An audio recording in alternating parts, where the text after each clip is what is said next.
Muito bem. Satisfação imensa, tantos homens e mulheres aqui e fora, no saguão. Vocês sabem que nós somos aqui dentro 1.300 pessoas nesse belíssimo teatro e no saguão fora, pelo menos mais 500, que não podendo entrar, não desistiram e vieram me fazer esse afago, que é não ir embora. E por isso, claro, me apraz, me agradece demais saber que eu, que sou da área de filosofia, né, de maneira geral, as pessoas acham que filósofo é alguém que não trabalha. Né? Tanto que você nunca ouviu falar de greve de filósofo ou de sindicato de filósofo. É uma área que, se a gente parar de trabalhar, você nem percebe que a gente tinha começado. Né? Além de filósofo, eu tenho uma outra atividade que não é considerada trabalho, eu sou professor. Quem dá aula aqui já ouviu a pergunta: professor, o senhor não trabalha, só dá aula? Né?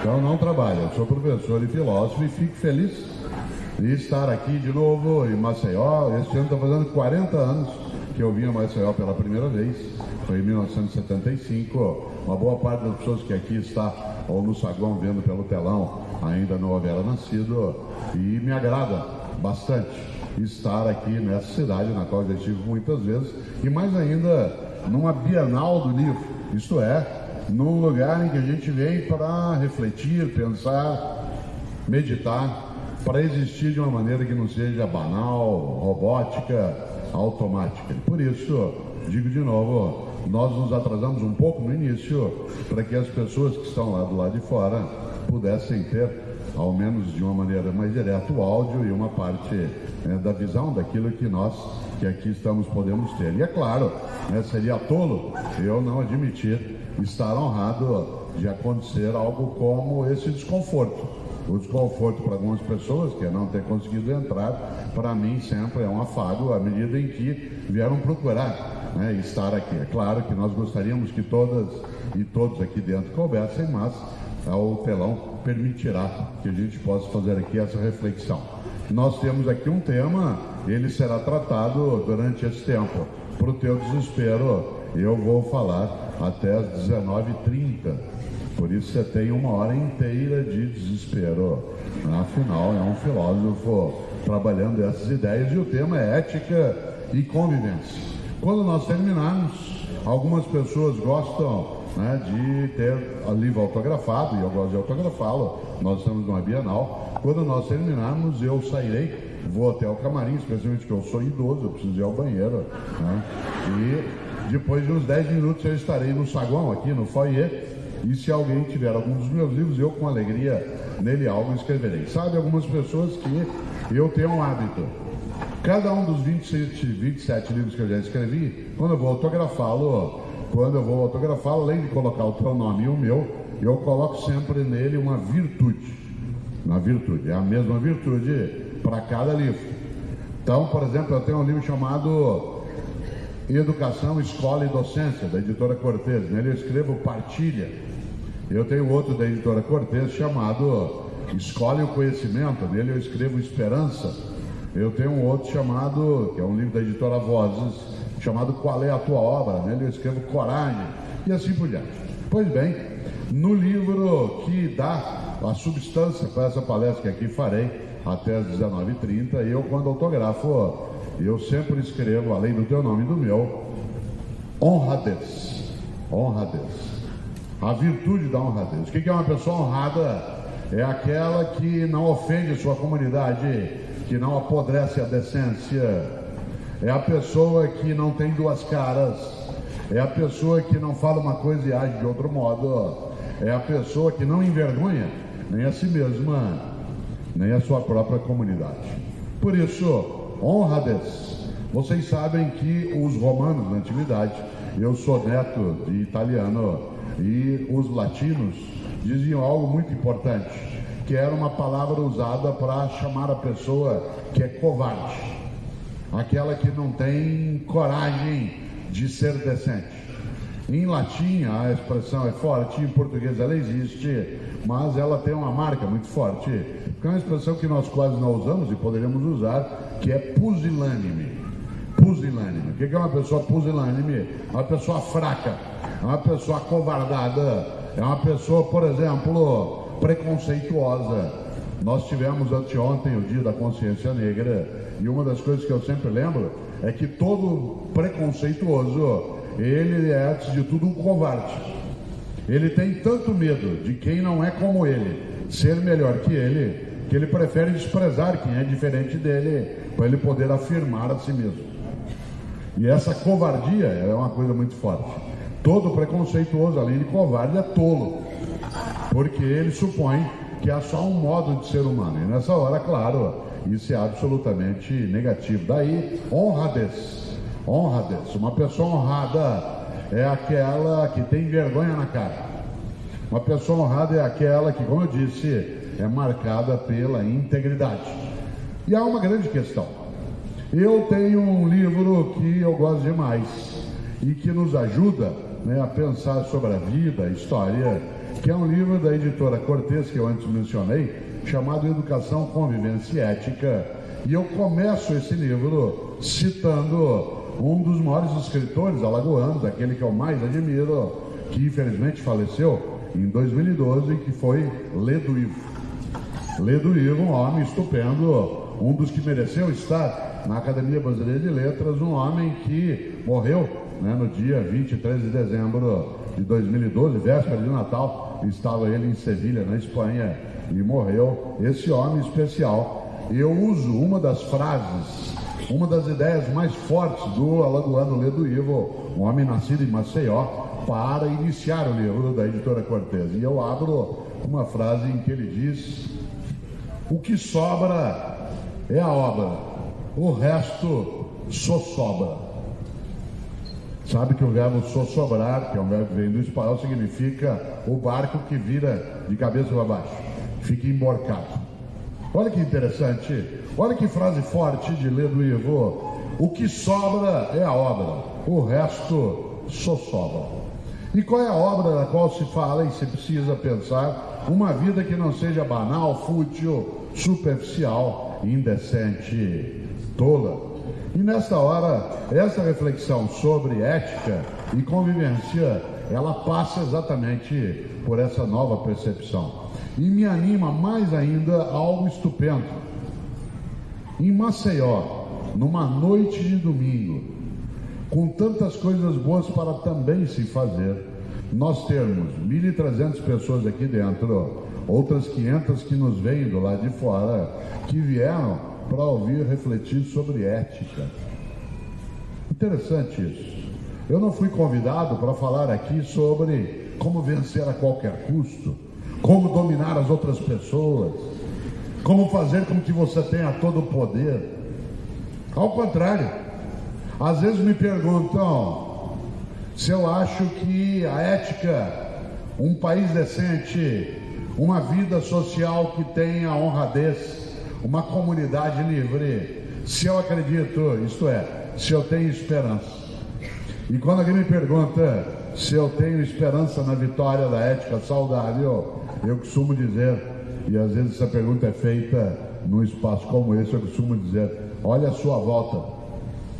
Como que numa noite de domingo, homens e mulheres saem das suas atividades e lotam um auditório e a parte da frente e querem entrar e ficam nervosas e nervosos porque querem entrar para a gente pensar sobre ética. Se alguém tem alguma dúvida de que esse tema é importante, é só olhar em volta. Se alguém tem alguma dúvida da esperança possível, é só olhar em volta.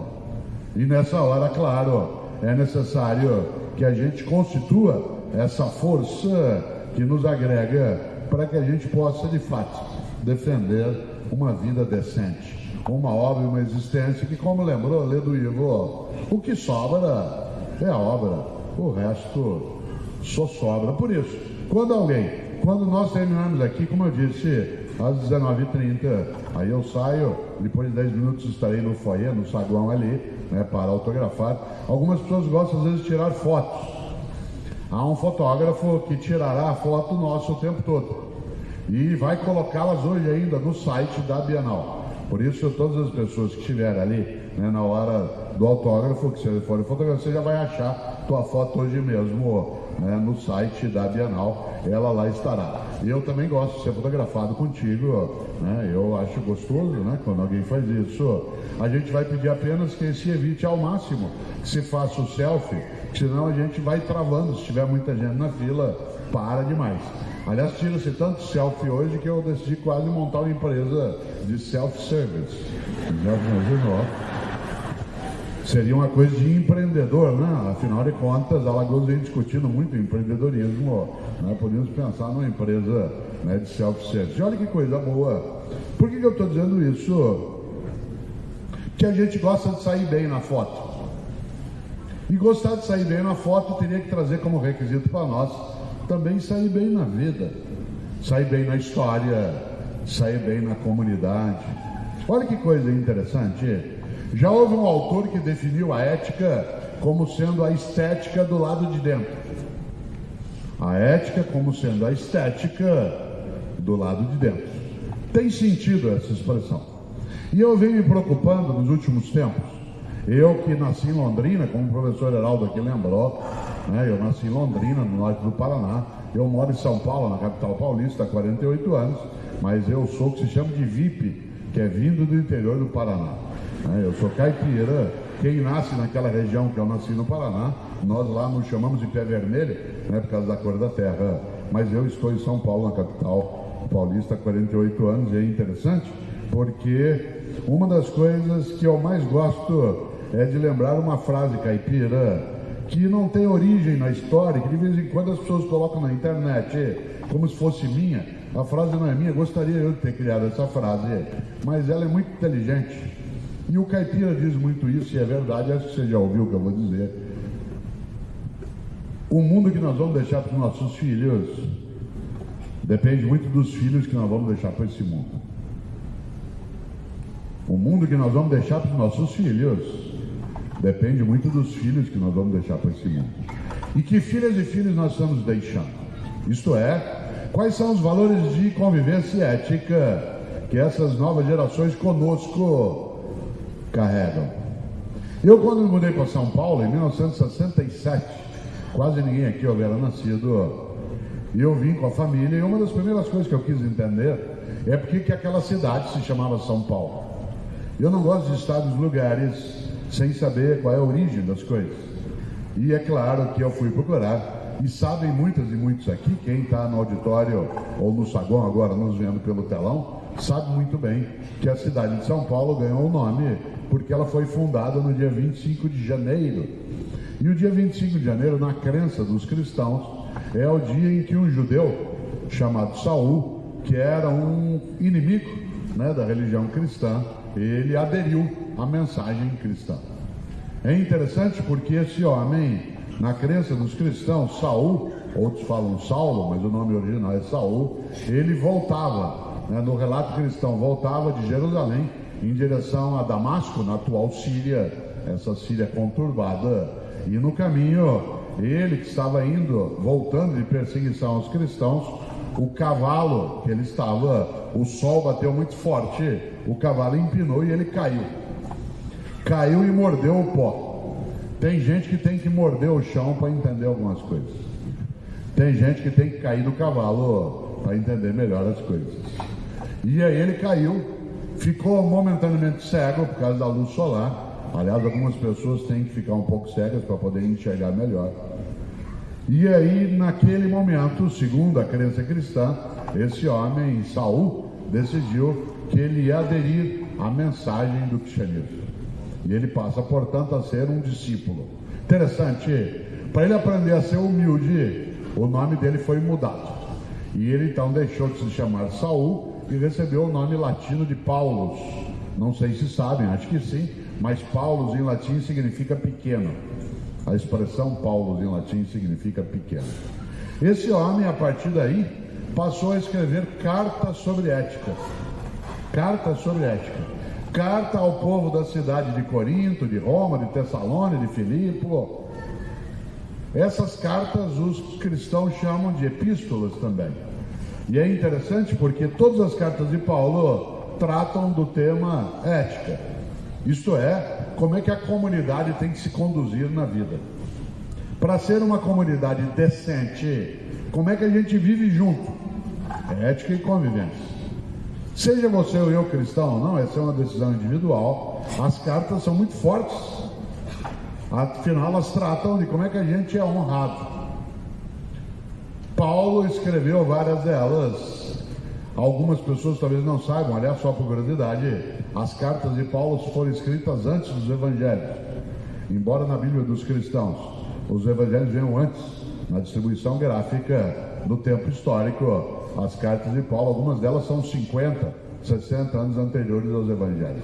Pois bem, a carta de Paulo que eu mais gosto é uma carta que ele escreveu ao povo da cidade de Corinto. Paulo escreveu 2 cartas ao povo da cidade de Corinto, mas na primeira carta dele aos Coríntios, que aliás acaba de vencer o São Paulo por 6-1. Vocês imaginem, eu não sou corintiano,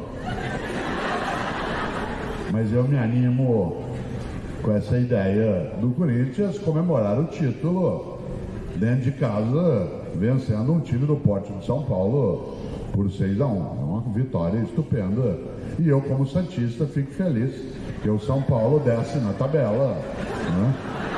E o Santos pode subir um pouco no jogo que vai ter daqui a pouco. Olha que coisa interessante.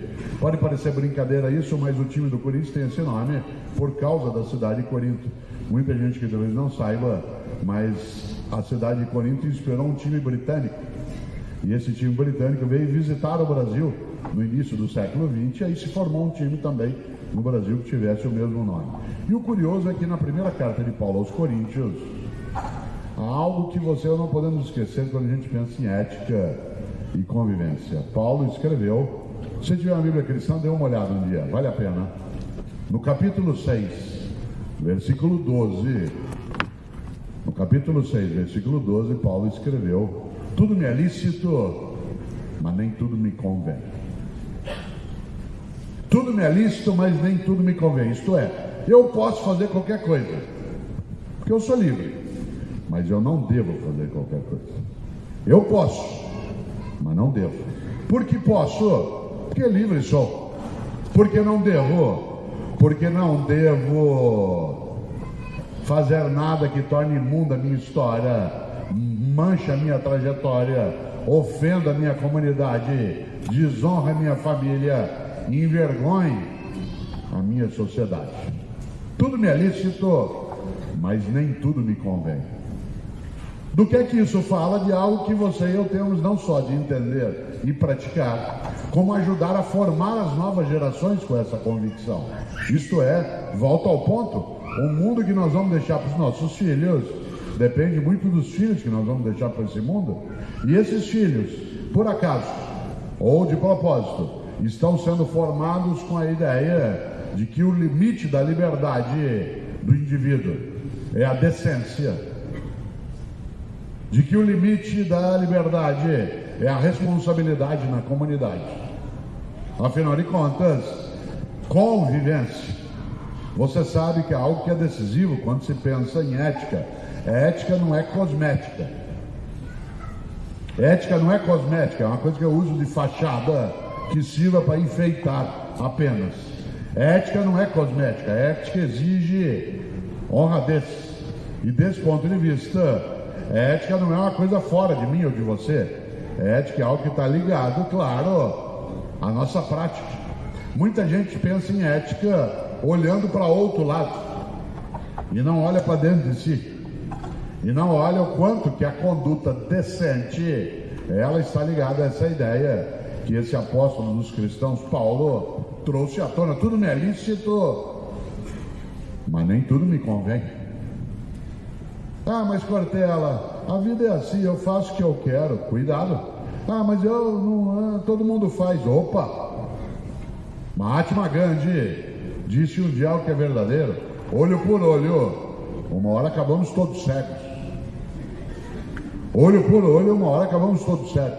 Por isso, aquilo que é a convivência com ética é aquilo que nos coloca a olhar a ética como a estética de dentro, aquilo que embeleza a vida. É interessante porque decência é decisivo quando se olha a ética. Talvez muita gente que não saiba, mas a palavra decência, ela tem um prefixo em latim que é dex, D-E-C. Você sabe que os prefixos latinos ou gregos nos ajudam na composição das palavras. Por exemplo, tem muita gente que, como eu, é docente. Muita gente aqui é discente. Dec em latim, tal como doc, tal como disque, tem um sentido. Por exemplo, quem aqui é docente sabe que doc em latim, D-O-C, da onde vem docência, significa aquele que leva.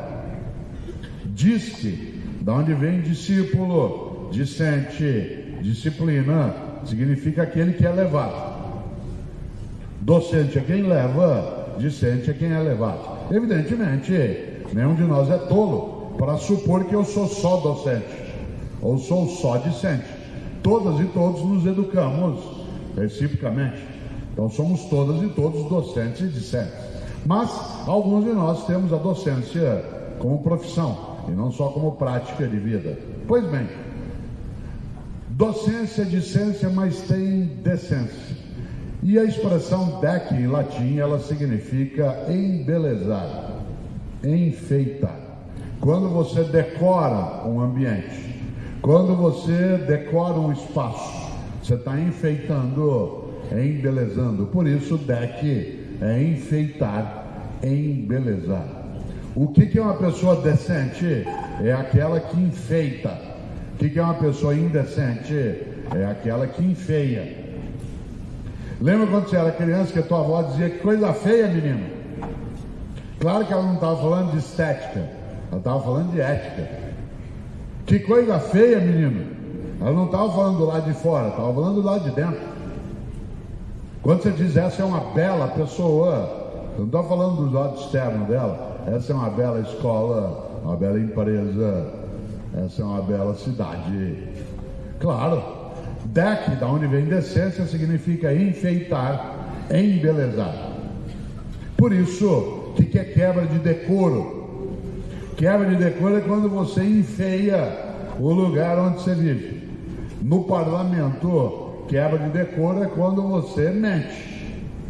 Ah, essa conta não é minha, não. Mas puseram $1,5 milhão. Ah, não sabia. Eu nem costumo conferir as contas. Não, mas faz 6 meses que fizeram isso. Ah, não, nem notei que puseram $1,5 milhão. Esse carro não é meu. Imagina. Mas o senhor não pagou a licença. Ih, nem sabia disso. Claro. É isso aí. Atenção. Decoro é quebrado quando você é indecente. Agora, curiosamente, a expressão dec em latim, além de enfeitar e embelezar, ela tem um terceiro sentido, que só quem é caipira como eu, ou algumas pessoas no Nordeste entendem bem isso, que é uma expressão que a gente quase não usa. Mas dec em latim também significa ornar. Ornar, da onde vem a palavra ornamento. Por exemplo, essa cadeira está ornamentando aqui esse lugar. Esse teatro, ele é ornamentado. Ornar. Agora eu vou usar o sotaque original para lembrar algo em relação à ética. É esse sotaque que eu estou usando, que é mais agauchado, né? Ele é um sotaque para rádio, porque eu sou comentarista da Rádio CBN, ele serve para falar melhor. Mas meu sotaque original, eu falo do jeito que eu vou falar agora, né? Tem coisa na vida que orna e tem coisa que não orna. Tem coisa que orna na família, tem coisa que não orna. Tem coisa que orna na escola e coisa que não orna. Tem coisa que não orna no governo e tem coisa que orna. Tem coisa que orna na empresa, tem coisa que não orna. Do que é que trata a ética? Daquilo que tem que ornar. E o que é ornar? Ornar é combinar. Quando uma coisa não está ornando, é porque ela não está combinando. Tem coisa na escola que não está ornando direito. Por exemplo, a ausência de uma convivência onde a autoridade tenha lugar, sem que ela seja autoritária, mas que a autoridade tenha seu lugar. Isto é, que um professor ou uma professora não seja entendido apenas como um prestador de serviço, mas como um formador, não orna na escola o aluno ficar ofendido porque o professor mandou estudar. Aliás, razão pela qual uma escola é constituída. Não orna o professor autoritário, não orna o empresário que desvia, não orna o governo que é incompetente ou corrompe. Não orna. Não orna na família a formação de crianças que sequestram os pais com a sua ausência de disciplina. Eu, no livro Educação, Convivência e Ética, que é o que eu estou lançando hoje aqui, né, em Maceió, e é o livro que eu também lá autografarei. Claro que eu autografarei outros, eu vejo pessoa aqui com alguns de outros livros meus, né? Mas aquele que eu vou autografar, né, em termos de lançamento é Educação, Convivência e Ética. Lá eu discuto algo que a gente não pode esquecer. Num dos capítulos tem até esse título: Basta do amor aceita tudo.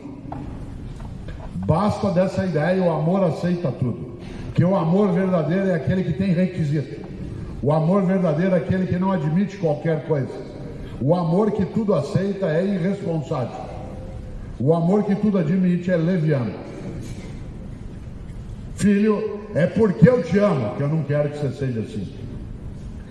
É porque eu te amo que eu não quero que você seja vagabundo. Pai, é porque eu te amo que eu não quero que você faça isso. O amor que tudo aceita é irresponsável. E nós estamos hoje com uma coisa que não orna. Não orna, Heraldo, na família. Não orna na universidade. Heraldo está escondido aqui atrás, né? Não orna, está dançando, inclusive, né? Esse sapato teu é maravilhoso, hein? Aliás, ambos. Já imaginou? Esse orna com o Heraldo. Vem aqui um pouquinho, vem aqui, vem cá. Vem mostrar o sapato aqui, ó. Com o Heraldo orna. Eu com esse sapato ia ficar estranho, né? Só porque você é pernambucano que você usa esse sapato. Olha que coisa boa. O que é aquilo que orna? Aquilo que combina. Tem coisa que orna na vida, no governo, no trabalho. Por exemplo, coisa que não orna na formação das gerações. Há um grande pensador francês do século XX, um homem que foi ator de teatro, que eu admiro imensamente, um homem chamado Pierre Dac. Pierre Dac, D-A-C é o sobrenome, Dac. Pierre Dac dizia: o futuro é o passado em preparação. O futuro é o passado em preparação. Por isso, uma questão: qual passado nós vamos ter daqui a 20, 30 anos? Qual é o passado que nós vamos deixar daqui a 20, 30 anos? Esta geração de homens e mulheres, aqui no teatro ou no saguão pelo telão, vai deixar qual passado? Qual é a nossa obra? Qual é o nosso legado? Será que o passado que nós vamos ter daqui a 20, 30 anos vai nos honrar? Dele nós vamos nos orgulhar ou vamos ter vergonha de nos termos acovardado na formação das novas gerações? Eu estava outro dia em São Paulo, onde eu moro, chegando de Belo Horizonte, no aeroporto de Congonhas. E aí, como acontece comigo quase todo dia, aí eu fui até o local onde fica carrinho de bagagem. E quando eu fui pegar um carrinho de bagagem, que eu fui puxá-lo, ao meu lado chegou um pai com um menino de uns 10 anos de idade. E o pai puxou o carrinho, o menino olhou para o pai e falou: não quero esse carrinho. E eu olhei e falei: nossa, coisa estranha. O pai falou: mas esse carrinho é igual aos outros. O menino gritou: não quero esse carrinho. Eu falei: eu vou parar aqui que isso aqui dá um livro novo, né? Aliás, eu mesmo, é o Educação, Convivência e Ética, é esse que eu estou lançando. Aí o pai falou: mas filho, esse carrinho é igual aos outros? Ele falou: eu não quero esse carrinho. O pai guardou o carrinho de bagagem que estava pegando, pegou o que o menino queria. Meu Deus do céu, esse menino aos 10 anos de idade já está tornando a família dele refém. Ele que decide qual carrinho de bagagem você vai pegar. Provavelmente ele decide onde você vai comer, qual é a música que vai se ouvir no rádio do carro, qual o programa de TV que vai se assistir, senão ele fica na frente da TV e ninguém assiste nada. ele não deixa os adultos conversar, porque ele fica interrompendo o tempo todo. Obviamente que esse pai não tinha que espancar a criança, mas tinha que educá-lo. Existe na relação de formação das pessoas, aquele que é responsável, ele tem, por exemplo, um pai com os seus filhos, ele tem uma relação de subordinação, de subordinação. Meus filhos estão sob, não mais, mas estiveram sob as minhas ordens, são meus subordinados. Meus netos, eles não têm subordinação comigo, porque tem com os pais deles, mas quando os pais transferem, eles estão a mim subordinados. Domingo passado eu estava em Florianópolis, onde mora uma das minhas filhas, e eu estava lá com 2 dos meus netos, e ela tinha saído e falou: pai, cuida deles. Com alegria eu falei. Uma hora Ana Luísa, que tem 2 anos e meio, resolveu fazer birra. Eu falei: você sente e cale. Ela olhou para mim e resolveu que ela ia obedecer, não por conta, claro, apenas de eu ser, né, alguém maior do que ela, que eu não ia fazer nada que a ferisse fisicamente, né, mas para ela entender que ela estava sob as minhas ordens. E nessa hora, claro, há pais e mães que abrem a mão e diz: interessante. Por exemplo, o pai que pega o carrinho. Você já imaginou? Eu conto algo no livro Educação, Convivência e Ética, que outro dia eu até falei num programa e colocaram na internet. Eu estava com minha mulher o ano retrasado, em Salvador, chegando da Praia do Forte, onde eu fui fazer uma palestra, e ela também. E aí nós fomos pegar um avião em Salvador, chegamos no aeroporto, era a hora do almoço, e decidimos almoçar antes de pegar o voo para São Paulo. Estávamos sentados almoçando, de repente, chegou uma senhora de uns 30 e poucos anos, uma menininha de uns 6 anos de idade, belíssima, mas uma criança absolutamente infernal. Aquela menina não tinha hormônio, devia ter demônio. Ela gritava, ela corria, ela derrubava coisa, ela puxava a cadeira, ela derrubava refrigerante, ela pegava um tablet e punha uma música insuportável. Ninguém conseguia comer em volta do restaurante. Eu, como educador que sou, levantei. Fui até a mãe e disse: minha senhora, essa criança é sua. Ela disse: é. Eu disse: leve-a. Ela disse: como? Eu falei: leve-a. Ela disse: ué, por quê? Eu falei: porque ela ainda não está preparada para viver em comunidade. Numa comunidade, você tem uma conduta que é livre no limite da própria comunidade. Ela falou: ué, mas por quê? Eu falei: porque ela não está ainda preparada para viver em comunidade, porque ela acha que ela faz o que ela quer. E como ela é uma criança belíssima, que poderá ser uma belíssima pessoa, ela hoje é uma criança mal educada, e ela é mal educada porque a senhora é uma má educadora. Ela disse: o que o senhor tem com isso? Eu disse: com a senhora nada, com essa criança sim, porque ela vai crescer. E eu não quero que ela cresça torta e nem que ela construa parte da vida num país onde eu vivo e também os meus filhos e netos vivem, em que ela vai achar que a regra é ela fazer o que ela quer. Porque depois isso vai trazer transtorno para nós. Por isso, salve tua criança, eduque-a, leve-a para casa. Mas ela vai chorar. Então, chore em casa. Não bata, não coloque num quarto escuro, não machuque. Mas ela tem que entender que os atos têm responsabilidades e ela não pode fazer o que ela quiser. Não nessa idade que ela já está. Ela tem que entender, disse eu, que desejos não são direitos. Atenção, muita gente hoje de várias idades confunde desejos com direitos. Isto é: eu quero, você tem que me dar. Você deu, é pouco, quero mais. E se você não me der, você vai ver. Opa, nós estamos formando uma geração e nos formando com ela, na qual se confunde desejo com direito. E se eu confundo desejo com direito, eu começo a achar que se eu quero, eu tenho de ter. E se eu não conseguir, eu tomo. E se eu não puder, eu roubo. E se não der, eu corrompo. E desejos não são direitos. E eu disse: a senhora, tua menina é tão bonita, mas leve-a e forme-a para ela viver em comunidade. A senhora não pode fazer isso. Ela disse: por que o senhor sabe que eu sou uma mala educadora? Eu disse: pelo modo como a senhora chegou aqui agora com ela. Porque a senhora, ao chegar com ela para comer, em vez da senhora dizer o que diz um adulto para uma criança, sobre a qual a senhora tem autoridade, e diz a ela de forma carinhosa, mas firme: filhinha, sente-se. A senhora disse: filhinha, onde você quer sentar? O que você quer comer? O que você quer beber?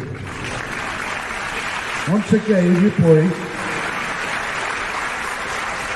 E a senhora foi ficando cada vez menor e ela foi crescendo. Essa menina, quando eu encontrar com ela mais adiante, eu corro o risco dela ser minha aluna. Parte dessas crianças chegam para nós e nos ofendem. Você manda ela fazer uma tarefa, ela reage. Você fala para ela que ela tem que ficar quieta enquanto você está trabalhando, todo mundo. E se bobear, ela joga uma carteira em cima de você. Nós estamos ouvindo cada vez mais falar de violência dentro da escola. A escola não é imune a também mexer com isso, mas é porque o único adulto, às vezes, que dá ordem para uma criança é a professora. A professora, cadê o material? Guarda esse celular, fez a tarefa. E aí, como ele está acostumado que desejos são direitos, ele parte para cima. Claro, perigoso para nós, não é só fisicamente. Uma parte de quem é docente, não é o caso, que só dou aula para a universidade, mas quem lida com a educação básica está esgotado. Você gasta uma parte do teu tempo tentando organizar a disciplina e só um tempinho pequeno que sobra para você ensinar. O resto é como é que faz para ficar quieto, como é que faz para prestar atenção, como é que faz para um ambiente de trabalho ser um ambiente de trabalho. Claro. Outro dia um pai foi me visitar na universidade, conversar comigo. Eu nunca imaginei que alguém na universidade, o pai viesse falar comigo. E o pai veio. Falou: professor, por favor, o senhor pode me atender? Eu falei: claro. Sabe o que é? O senhor reprovou o meu filho. Eu disse: qual é o nome do seu filho? Ele disse: eu olhei e falei: não, eu não reprovei seu filho é que se reprovou. Ele falou: é, por quê? Foi porque seu filho foi reprovado por falta, e para ser reprovado por falta tem que faltar. Como foi ele que faltou e eu estava aqui? Então não posso ter ele reprovado. Ele reprovou a si mesmo. O pai falou: hã? Então, tem mais uma coisa. É claro que foi ele que se reprovou. Dizia: porque eu só posso anotar uma falta de alguém que falta. E eu só anotei porque ele faltou. Se eu tivesse anotado sem que ele tivesse faltado, isso seria estelionato. Portanto, eu só anotei. Ele falou: mas o senhor foi reprovado só por isso? Eu falei: não é só por isso. Sabe o que é? Ele não fez o curso. Eu falei: não, mas só por isso? Eu falei: não, sabe o que é? Quando ele sair daqui, ele vai receber um certificado, um diploma, que nós estamos atestando para a sociedade que essa pessoa é apta para desempenhar essa função na comunidade. Pedagogo, economista, engenheiro, médico, advogado, fonoaudiólogo, nós estamos atestando. E junto com esse atestado, eu estou chancelando que ele é apto para fazer naquele conteúdo que eu ensinei. Como ele não veio. Aí o pai disse aquela clássica frase: mas não dá para dar um jeitinho? Eu falei: qual jeitinho, o senhor imagina? Ele falou: não dá para dar um trabalhinho, que é a coisa que mais nos irrita, professor. Eu falei: mas o senhor está supondo que 15 semanas, 3 horas de aula em cada uma delas pode ser substituída por um trabalhinho. Se pudesse, a gente não daria as 15 semanas, a gente dava só o trabalhinho. E eles voltavam 15 semanas depois para buscar o resultado. Ele falou: o senhor não pode dar uma chance para ele? Eu falei: está dado, ele vai fazer o curso. Um menino que tem o pai, que tem essa perspectiva. Aí a senhora falou dentro do restaurante: mas eu não vou levar. Sabe por quê? Dá trabalho. Eu falei: é claro que dá trabalho. Vocês não falaram para a senhora que trabalho de parto não era só na maternidade? Ela falou: mas porque eu não sei. Eu não vou levar. Eu falei: a senhora que sabe. Ele dá muito trabalho. Ela falou: eu sei, a senhora nunca viu. Na hora, como diz o gatinho, na hora de virar o zoinho, tudo bem. Mas na hora de cuidar, a senhora não quer cuidar. Ela falou: eu vou levar, mas é só porque eu quero. Eu falei: tá bom. Ela saiu, Claro que a comunidade ficou aplaudindo, né? Do que eu estava falando ali? De uma coisa que não orna. Não orna. Não orna a ideia, essa ideia. O amor que aceita tudo é leviano. Meus filhos me amam e por isso não aceitam qualquer coisa de mim. Todos eles se juntaram. Falou, pai, você engordou muito esse ano. Eu nunca fui magro, né? Mas eu engordei de fato 6 quilos. E a culpa foi do João Baldo Ribeiro, nosso estupendo escritor baiano. Ele faleceu e eu estava no enterro dele e fiquei chocado porque eu olhei e falei para minha mulher, a Cláudia, aqui o João Baldo está aqui, ó, fazia 20 anos que ele não tomava uma cachaça, 20 anos que ele não comia uma acarajé, 20 anos que ele não comia gordura, sepultaram um cadáver saudável. Então, e eu fiquei tão abalado com a ideia de ser sepultado saudável, né? Que eu perdi o prumo um pouco, Heraldo, já imaginou? Claro. Aí minha mulher, que não é tola, falou, o problema não é se é sepultado saudável ou não, é que se você continuar bobeando, você vai antecipar a ideia de ser cadáver. Então essa é a questão. Claro. Mas o que meus filhos falam? Pai, a gente ama, a gente não quer que você perca o prumo. Você está voltando a andar, porque embora eu seja obeso, eu não sou sedentário, eu ando todo dia. Eu falei, sim, estou voltando. Claro, é porque eu te amo, que eu não quero que você seja assim. É porque eu amo o meu país, que eu não quero que ele seja como ele é. É porque eu acho que a coisa pública, ela não é aquela que não é de ninguém, mas aquela que é de todo mundo. A coisa pública não é a que não é de ninguém, é a que é de todo mundo. Não orna na família, não orna a subordinação àquilo que a gente tem que tomar. Olha que coisa, esse livro que você está em mãos, que outros têm, que é o Não Se Desespere, né? Aliás, quando eu vou autografar, eu escrevo sempre nele, alento, alento. Quem faz o prefácio dele é o Pedro, meu filho mais novo, que tem 33 anos. E o Pedro, ele, ontem, eu almocei com ele, né? E ele dizia, pai, você tomou já 2 taças de vinho, chega. Eu falei, você não manda em mim. Ele disse, eu te amo. Eu disse, o que tem uma coisa a ver com a outra? Ele falou, você não precisa tomar mais do que 2 taças. Eu disse, você está certo. Claro. Qual o dia que eu vou ficar desesperado? No dia que ele não se importar mais. É porque eu te amo que eu não quero que você faça isso. É porque eu te amo que eu não quero que você seja vagabundo. É porque eu amo a minha cidade que eu não quero que ela apodreça a convivência.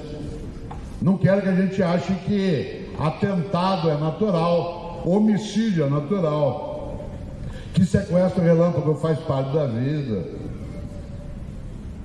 É porque eu amo a vida que tem algumas coisas que não podem ser. E nessa hora, volto a esse polo. É ética e convivência. Nossa convivência tem que ser marcada por aquilo que orna. Isto é, aquele que combina.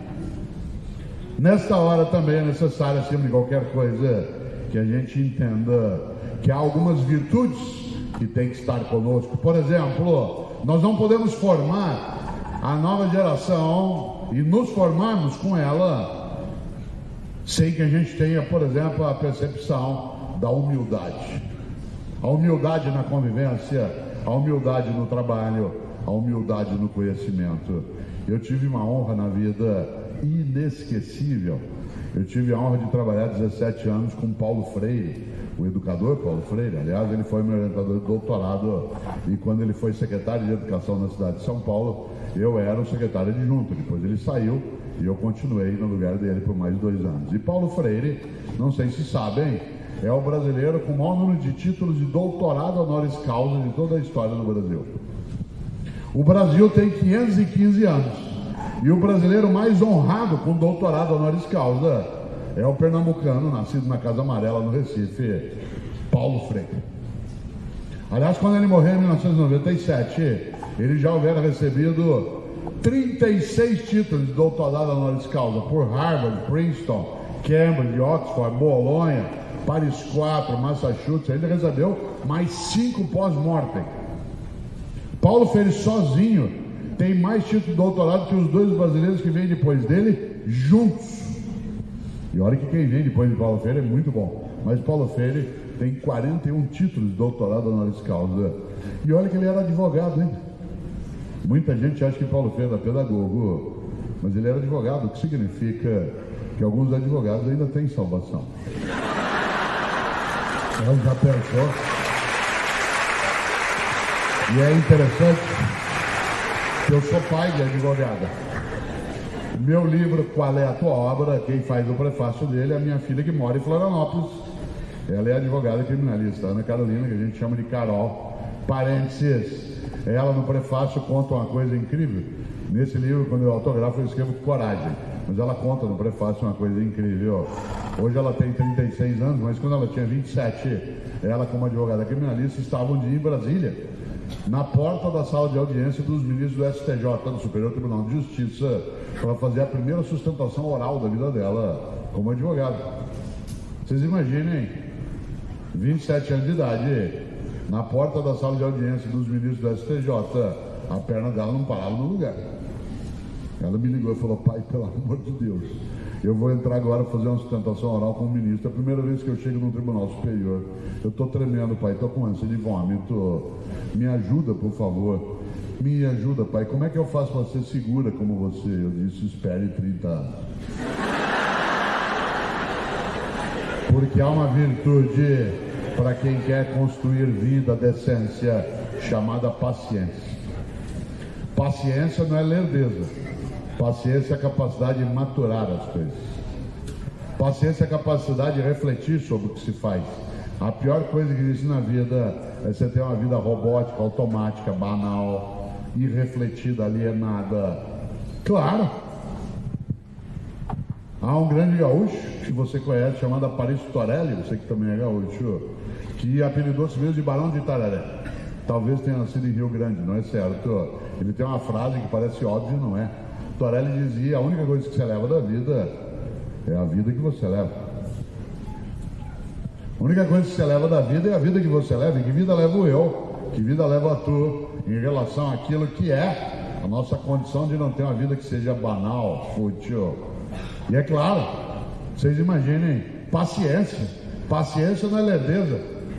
Paciência para escrever, para refletir, para pensar, para fazer um país decente. Por exemplo, eu estou vivendo em 2015 uma alegria cívica imensa no nosso país, porque o podre está vindo à tona e ele estava escondido. Democracia, imprensa livre, plataformas digitais, aquilo que gangrenava a nação, que produziu uma hemorragia da nossa condição, está vindo à tona. O jovem, a jovem hoje tem que entender que nós não estamos vivendo a sujeira, mas a expressão da limpeza e o vir à tona da sujeira. Como dizia o juiz do Supremo norte-americano, o sol é o melhor detergente. O sol é o melhor detergente. Você põe a luz, aí começa a enxergar. Imagine durante décadas o que vinha apodrecendo nossa condição e a gente distraído, cuidando de outras coisas sem perceber. Por isso eu vivo, repito, uma alegria cívica que do ponto de vista de uma nação como a nossa, nós não estamos, para repetir aqui o Churchill, nós não estamos no começo do fim, nós estamos no fim do começo. Mas nós começamos agora a mexer onde precisa mexer, a olhar, a perceber. Ah, mas é só corrupção? Não, o que nós temos hoje é ela vindo à tona. É o tapete sendo levantado, é a luz acesa, o farol onde precisava. Mas tem a ver conosco também, que de nada adianta eu falar sobre ética se eu não me conduzo também de maneira ética. Se eu, por exemplo, falo em ética, mas aos 40 anos de idade tenho carteira de estudante, que o meu genro arrumou para mim, põe ao cinema, pagar meia. Além de falsidade ideológica, é evasão fiscal. O cara fala em ética, mas compra produto pirata. Ah, mas se eu não comprar, não vou ter. Mas esse é o argumento do bandido. Ah, mas é porque é caro, é óbvio, é por isso que ele assalta. Ah, mas não, só comprei uma aparelho de som. É? Esquece que aquilo veio da China, dá emprego lá, tira imposto daqui. E no container, junto com o aparelho, vem droga e arma. E quando um menininho boliviano de 5 anos de idade, em São Paulo, na Zona Leste, no colo da mãe, o bandido encosta uma pistola na cabeça da criança e dispara, e enche a mãe de sangue do filho, o cara que comprou o aparelhinho de som, acho que não tem nada a ver com aquilo. Fala em produto, agora fala em ética mais. Vai o dentista fala aí, com recibo ou sem recibo? Qual que é a diferença? Ó, ele acha um horror quando o bote está subindo um morro no Rio e a polícia, ao ser avistada, o bandido solta rojão para avisar que a polícia está subindo. Ele acha um nojo aquilo, mas quando ele está na BR, ele vê uma viatura da polícia rodoviária e não tem nenhuma dificuldade para ficar dando sinal de luz, de farol para quem vem na outra direção. O que ele faz é fraternidade, solidariedade, cuidado. Claro que aí é um risco de imaginar, então vale qualquer coisa? Claro que não vale nenhuma delas. Ética não é cosmética. E é claro que nós temos que olhar isso aí mais de perto. E aí, claro, Paulo Freire nos inspirava para isso, a gente pensar a vida de uma maneira que fosse mais intensa. Paulo Freire já imaginou o brasileiro mais honrado da história. Aliás, depois dele, o brasileiro que mais recebeu o título de doutorado é um outro professor também. Aliás, os 3 primeiros são professores. O outro é um mineiro, nascido em Montes Claros, um antropólogo de alto nível, um professor, um político, senador Darcy Ribeiro. Faz uma falta danada. Um homem que sonhava com os irmãos Vilas Boas, quando o jovem criou o Parque do Xingu, com o baiano Anísio Teixeira criou a Universidade de Brasília, com o Brizola criou no Rio de Janeiro as escolas de tempo integral. Um homem que tem uma frase que me assusta, porque eu fico pensando na minha vida quando eu penso nessa frase. Disse um dia Darcy Ribeiro: fracassei em tudo que sonhei, fracassei em tudo que tentei, mas meus fracassos são minhas vitórias. Detestaria estar no lugar de quem me venceu. Olha que frase forte. Fracassei em tudo que tentei, mas meus fracassos são minhas vitórias. Detestaria estar no lugar de quem me venceu. Depois de Darcy Ribeiro, o brasileiro mais honrado é o carioca, que vive em São Paulo e fez carreira lá na USP, na política, o professor Fernando Henrique Cardoso. Os 3 primeiros brasileiros são professores, mas Paulo Freire, sozinho, tem mais título de doutorado que todos os outros. E Paulo Freire era uma pessoa absolutamente humilde, jamais subserviente. Há uma diferença entre humildade e subserviência. Uma pessoa subserviente é aquela que se enfraquece, se dobra, se humilha. Uma pessoa humilde é aquela que sabe que não sabe tudo, aquela que sabe que não é a única que sabe, aquela que sabe que a outra pessoa sabe que ela não sabe, aquela que sabe que ela e outra pessoa saberão muita coisa juntos, aquela que sabe que ela e outra pessoa nunca saberão tudo que pode ser sabido. Foi claro. Humildade. Humildade não é subserviente. Paulo Freire era humilde, mas não era subserviente, a tal ponto que ele ficou 15 anos no exílio, sem poder voltar nem para o enterro da mãe dele, em nome de uma ideia de que educação não é para domesticar, mas para humanizar, que educação não é para aprender, mas para ajudar a ter autonomia. Mas era humilde, tão humilde que chamava Paulo, que, como eu lembrei antes, significava pequeno. Olha aqui na minha mão, se você puder. Paulo Freire era um homem tão grande que ele sabia que era pequeno para poder crescer. Gente grande de verdade sabe que é pequeno e por isso cresce. Gente muito pequena acha que já é grande e a única maneira dela crescer é se ela baixar outra pessoa. Digo de novo, gente grande de verdade sabe que é pequena e por isso cresce.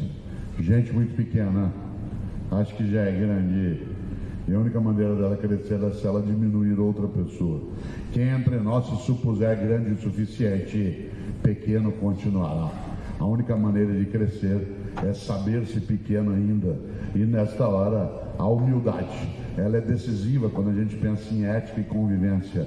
Humildade para entender que nós ainda não aprendemos direito a lidar com essa nova geração. Humildade para olhar o que praticamos à nossa volta. Humildade, inclusive, na nossa conduta em relação às pessoas que são diferentes de nós. Por isso, ética e convivência supõe algo decisivo para você e para mim, que é a nossa capacidade de fazer com que a vida possa ornar.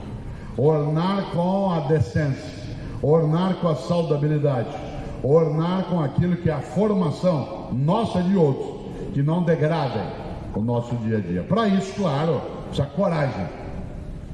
Coragem. Coragem não é ausência de medo, coragem é capacidade de enfrentar o medo. Gente que diz que não tem medo não é corajosa, ela é inconsequente. Você só sobrevive no mar se você tiver medo de morrer afogado. Coragem não é ausência de medo, coragem é capacidade de enfrentar o medo. Não confunda medo com pânico. Pânico é incapacidade de ação, medo é estado de alerta. Você tem medo de perder a saúde? Ainda bem, tome providência. Você tem medo do teu país não ser decente? Você tem medo do desvio ético? Que ótimo. Tem medo dos teus filhos não serem corretos? Que bom, tome providência. Humildade e coragem são decisivas nessa questão. A pessoa pusilânime, acovardada, ela não tem coragem de enfrentar os medos. E é claro que eu tenho medo e você também, e é necessário tê-lo, mas a coragem é o enfrentamento. Você tem medo de cachorro? Que bom, gente inteligente tem medo de cachorro. Você enfrenta, é coragem. Você tem medo de avião? Que bom, gente inteligente tem medo de avião. Você voa, é coragem. Eu sou consultor da Embraer em São José dos Campos. Lá eles têm um medo imenso que o avião caia. Eu também. É um bom sinal, eles tomam providência. Coragem, repito, não é ausência de medo. Você precisa ter coragem para ser educador, educadora, para ser pai ou mãe. Precisa ter coragem para ser decente. Ah, mas Cortella, a vida é assim, cuidado. Nosso país tem 5% de canalhas, só. 95% dos brasileiros levantam cedo na segunda-feira, pegam moto, carro, a pé, ônibus, trem, cavalo, o que for. Trabalha o dia inteiro, constrói a 8ª economia mais rica do planeta. Não rouba, não falseia, é pobre, mas é limpinho. Os 5% de canalhas conseguem duas coisas. A primeira, aterrorizar os outros 95, fazendo os 95 acharem que não tem alternativa. A outra coisa é que os 5% de canalhas tentam ensinar aos outros 95 que não ser canalha é ser otário. Ética não é cosmética. A nossa convivência exige coragem e humildade. Coragem para enfrentar, para mexer, para fazer. Coragem para ter de discutir. Coragem para vir num domingo à noite e lotar um auditório e um saguão.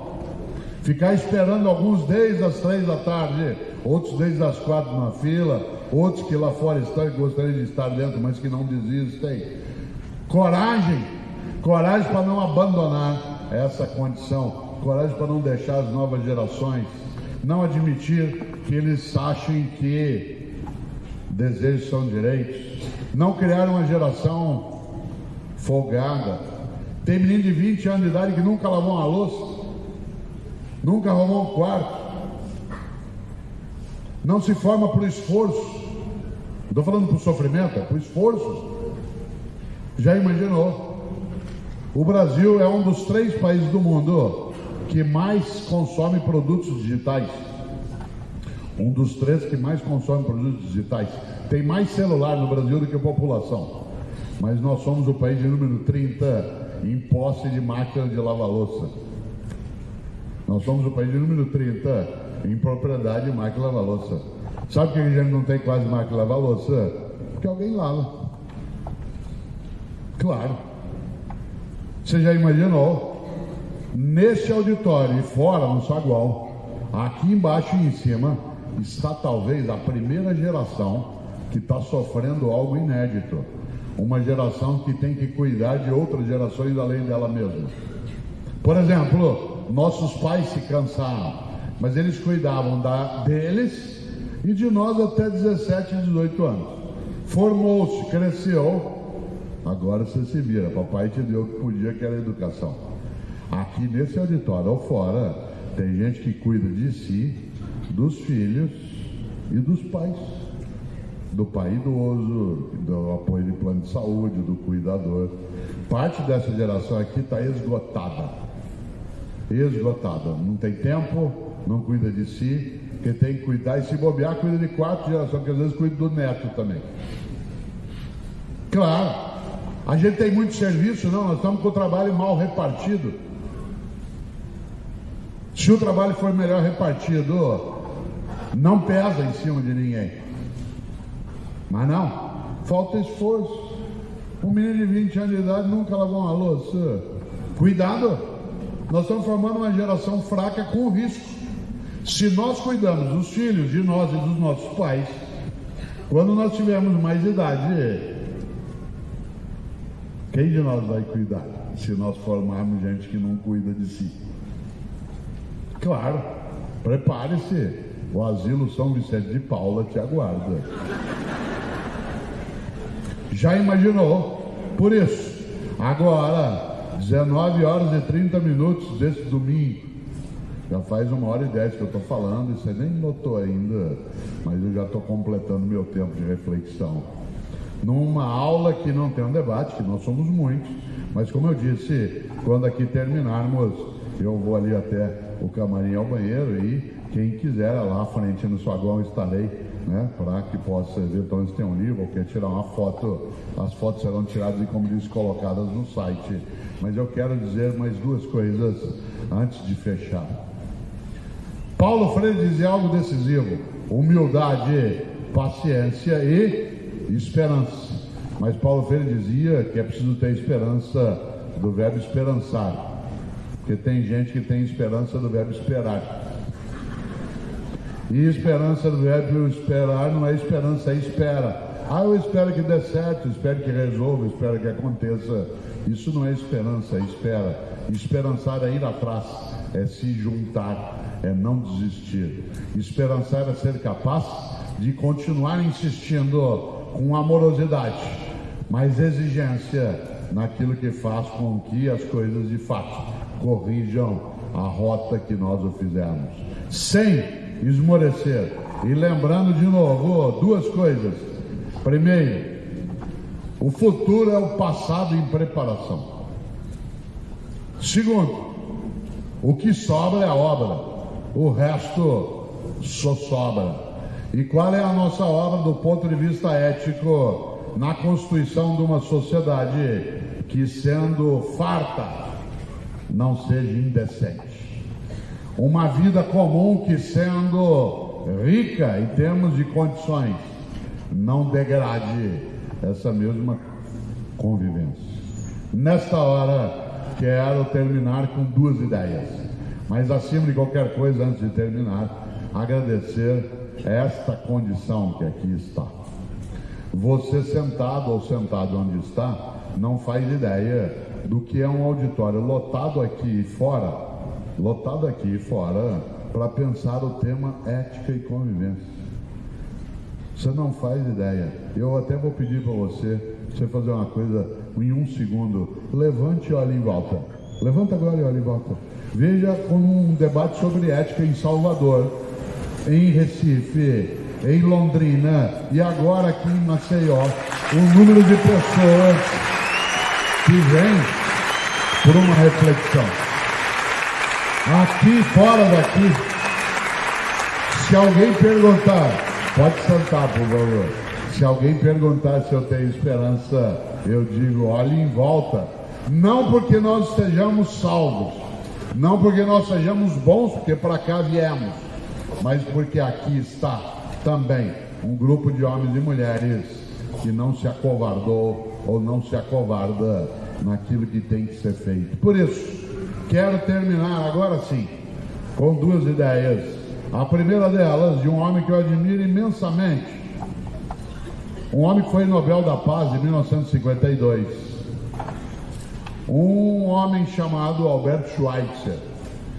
Schweitzer, ele foi professor até 30 anos de idade na Áustria e na Alemanha. Aos 30 anos de idade ele achou que era pouco ser professor para ter uma vida com mais sentido e decidiu fazer medicina.